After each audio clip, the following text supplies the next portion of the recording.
আমার বিয়ের পর একটা অভ্যাস ছিল, সেটা হলো ৭ দিনের মাথায় ১ দিন যদি ঘর থেকে না বের হতে পারতাম, তাহলে আমার খুবই খারাপ লাগতো। মানে পুরো ৭ দিনের মাথায় আমার একবার হলেও বাইরে বেরোতে হবে, বাবার বাড়ি যেতে হবে বা ঘুরতে হবে। যাই হোক সেইসব এখন কিছুই নেই, যেহেতু বিয়ের অনেকটা বছর পার হয়ে গেছে, সংসার জীবনে অনেক দূর চলে এসেছি।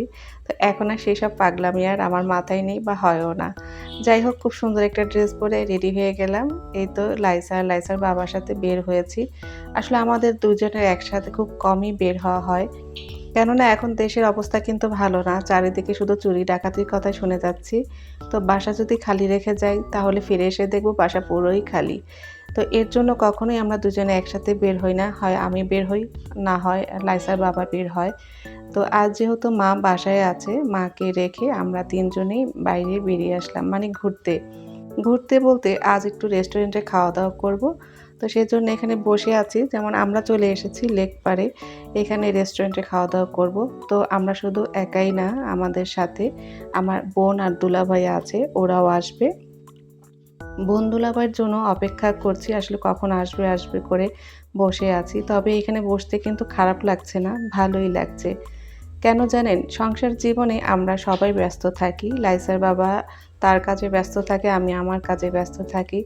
কখনো এক জায়গায় বসে আড্ডা দেওয়া, গল্প করা এটা কিন্তু বেশিরভাগ হয় না। তো আজকের এই খাওয়া-দাওয়ার উদ্দেশ্যে যখন বাইরে বের হয়ে আসলাম, তখন আমরা লেক পাড়ে বসে ৩ জনে খুব আড্ডা দিলাম, গল্প করলাম। ভালোই লাগছে। সময়টা কিন্তু খুবই ভালো কেটেছে। তো অনেকক্ষণ বসে আছি। বোন দুলাভাই রওনা করেছে। একটু পরেই চলে আসবে। তো বোন দুলাভাই আসার পরে আমরা ঠিক করব যে কোন রেস্টুরেন্টে খাওয়া-দাওয়া করব। তো কথা বলতেই কিন্তু আমার বোন দুলাভাই চলে এসেছে। তো এই তো আমরা কিন্তু রেস্টুরেন্টে চলে এসেছি। আর লাইসা তো খুবই খুশি হয়েছে। আমার মানে বাসার থেকে বের হওয়ার মেইন উদ্দেশ্য হচ্ছে লাইসার কারণে। কারণ বের হলে না লাইসা খুব খুশি হয়।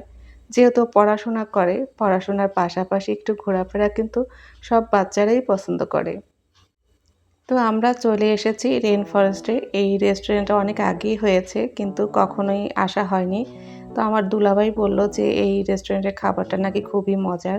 কারণ সে অনেকবারই খেয়েছে। কারণ আমার দুলাভাইয়ের যত মিটিং আছে বেশিরভাগ মিটিংই কিন্তু এখানে হয়, খাওয়া-দাওয়া হয়। তো সেই বলতে পারবে যে খাওয়া-দাওয়াটা কত ভালো। যাই হোক, এখন আমরা খাবার-দাবারের অর্ডারটা দিয়ে দিলাম। কে কি খাবে না খাবে সবকিছু মিলিয়ে অর্ডার দিয়েছি। আর ওই তো আর্জেন্টিনার পতাকা, কারণ এখন কিন্তু ফুটবল খেলা চলছে। জায়গায় কিন্তু আর্জেন্টিনার পতাকা দেখা যায়। আর সবচেয়ে বড় কথা হচ্ছে আমি হচ্ছি আর্জেন্টিনার একজন সাপোর্টার। কারণ আমি আর্জেন্টিনাকে খুবই ভালোবাসি। আমি আর্জেন্টিনার দল করে যাই। এটা হলো বড় কথা। ছোটবেলা থেকেই আর্জেন্টিনাকে আমি সাপোর্ট করে যাচ্ছি। তো যাই হোক, এখন যেহেতু মেসি আছে, মেসির খেলা তো মিস করা যায় না। প্রত্যেকটা খেলা কিন্তু আমি দেখেছি শুধু মেসির কারণে। আর যেহেতু আমি আর্জেন্টিনার ভক্ত, সেই হিসাবে তো খেলা দেখাই হয়। যাই হোক, কথা বলতে কিন্তু আমরা খাবারের অর্ডার দিয়ে তারপরে আবার উপরে চলে এসেছি।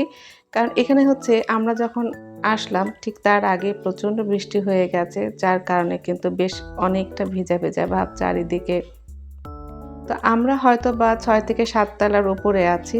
আমি আসলে খেয়াল করিনি, এমনটাই হবে। এইখান থেকে কিন্তু পুরো লেক পাড়টাকে দেখা যাচ্ছে। একদম অন্ধকার হলেও কিন্তু দেখতে খুব সুন্দর লাগছে। এই তো আমরা সবাই বসে আছি। তো রেস্টুরেন্টে বেশিরভাগ খেতে ইচ্ছে করলেও কেন খাই না জানেন? তার ২ টা কারণ আছে। একটা কারণ হচ্ছে আমার ছেলে। আমার ছেলে যেহেতু আমার কাছে থাকে না, ওকে ছেড়ে খেতে আমার অনেক খারাপ লাগে। আর ২য় কারণ হচ্ছে লাইসার বাবা। লাইসার বাবা কোনো চাইনিজ টাইপের কোনো খাবার খায় না। তো আমি খাবো, সে খাবে না। এর জন্য বেশিরভাগ আসা হয় না। তো আজকে সেও বলল যে, "চলো একটু ঘুরে আসি।" তো সবকিছু মিলিয়েই কিন্তু আজকের আসা আরকি। যাই হোক, সে হয়তোবা আমরা যা অর্ডার করেছি সেগুলো হয়তোবা কিছু খাবে না। তার জন্য আলাদা করে কিছু খাবার অর্ডার করতে হবে। তো সে আমাদের সাথে এসেছে আর আমাদের সাথে বসে আছে। একসাথে বসে থাকার কিন্তু মজাটা অন্যরকম। এই যে গল্প করছি, এটা কিন্তু ভালো লাগাই অন্যরকম, তাই না? আর লাইসার বাবা হচ্ছে পুরোই মনে প্রাণে একদম বাঙালি। সে বাঙালি খাবার খেতে খুব বেশি পছন্দ করে। যাই হোক, এই তো আমরা স্যুপ অর্ডার করেছিলাম। গরম স্যুপ কিন্তু চলেই এসেছে। থাই স্যুপটা অর্ডার করেছিলাম। তার সাথে ছিল অন্থন। লাইসার বাবা অন্থনটা খাবে কিন্তু স্যুপ খাবে না। তো যাই হোক, সে অন্থনটা খেয়ে নিচ্ছে আর আমরা হচ্ছে গরম স্যুপ খাবো। আমি লাইসাকে দিয়ে দিলাম। লাইসাকে দেবার পরে এবার আমিও খেয়ে নেব। তো খাওয়ার পরে দেখলাম যে আসলে সত্যিই কথা থাই স্যুপটা কিন্তু অনেক মজার ছিল। তবে বৃষ্টি হয়েছে ঠিকই, কিন্তু বৃষ্টির কারণে কিন্তু অনেক যে ঠান্ডা হয়েছে তা না। বেশ আবহাওয়াটা অনেক গরম গরমই ছিল। তো যার কারণে যেহেতু গরম স্যুপ খেয়েছি একটু পরে আমাদের অনেক গরম লেগেছিল। শুধু এই দিকটাই খারাপ লেগেছে। এছাড়া এই রেস্টুরেন্টের সব কিছুই আমার ভালো লেগেছে। তো যাই হোক, আমরা থাই স্যুপ খাওয়ার পরে এবার চিকেন ফ্রাই অর্ডার করলাম। সেই চিকেন ফ্রাইটা এবার খাবো। দেখব যে চিকেন ফ্রাইটা আসলে কেমন করেছে। তো দেখতে কিন্তু চিকেন ফ্রাইটা অনেক ভালো ছিল। আর লাচ্ছি অর্ডার করেছি। আমি আর আমার বোন সবসময় লাচ্ছি খেতে পছন্দ করি। আর আমার দুলাভাই আর লাইসার বাবা হচ্ছে 7 আপ নিয়েছে। তারা 7 আপ খাবে। তো চিকেন ফ্রাইটা খেয়ে নিচ্ছি। দেখলাম যে মোটামুটি ভালোই হয়েছে। অনেক বেশি ভালো আবার অনেক খারাপ তা না। মোটামুটি ভালোই লেগেছে। সবকিছু খাওয়ার পরে কিন্তু আমি লাচ্ছিটা খেয়ে নিলাম। খাওয়ার সময় একটা জিনিস খেয়াল করলাম, ওই আকাশে মানে চাঁদটা একদম জ্বলজ্বল করছে। কিন্তু বেশি একটা আলো দেখা যাচ্ছে না। কেন জানেন? আজকে তো মেঘলা, মেঘলা ভাব। তাই চাঁদটা কিন্তু স্পষ্ট দেখা যাচ্ছে না। তো যাই হোক, আমাদের খাওয়া-দাওয়া কিন্তু শেষ। এরপর হচ্ছে পার্সেল নিয়ে আমরা বাসায় যাব। তো এই রেস্টুরেন্টে খেয়ে একটা জিনিস ভালো লাগলো, সেটা হচ্ছে এরা খুব পরিষ্কার। আমি যতটুকু দেখলাম পরিষ্কার পরিচ্ছন্ন খুবই একটা ভালো দিক। এই পরিষ্কার পরিচ্ছন্নতা দেখে কিন্তু আমার ভালো লেগেছে এই জায়গাটায়। আর ফুল গাছের ডেকোরেশন করা ছিল, সেটা আরও ভালো লেগেছে। তো লাইসা এই তো যাবার সময় একটু দোল খেয়ে নিচ্ছে। সে দোলনা অনেক পছন্দ করে। এরপর হচ্ছে আমরা লিফটের জন্য অপেক্ষা করছি। তো এই লিফটটা হচ্ছে তুলনামূলক অনেক ছোট। যার কারণে ২-৩ জন খুব কষ্ট করে আসা যায়, যাওয়া যায় আরকি। তো আমরা নেমে যাচ্ছি। আমি, আমার বোন, লাইসা আরেকটা মেয়ে ছিল। আমরা ৪ জনই নেমে আসলাম। এই ছোট হওয়ার কারণে কিন্তু লাইসার বাবা বা আমার দুলাভাই কেউই আসতে পারে নাই। আমরা তাদের জন্য অপেক্ষা করছি। তো যাই হোক, পুরো সন্ধ্যার বেলাটা কিন্তু খুব ভালো কেটেছে। গল্পে আড্ডায় খুব ভালো কেটেছে আজকের সময়টা। আর আশা করি ভিডিও শুরু থেকে শেষ পর্যন্ত আমার প্রিয় ভাই-বোনেরা আমার সাথেই ছিলেন।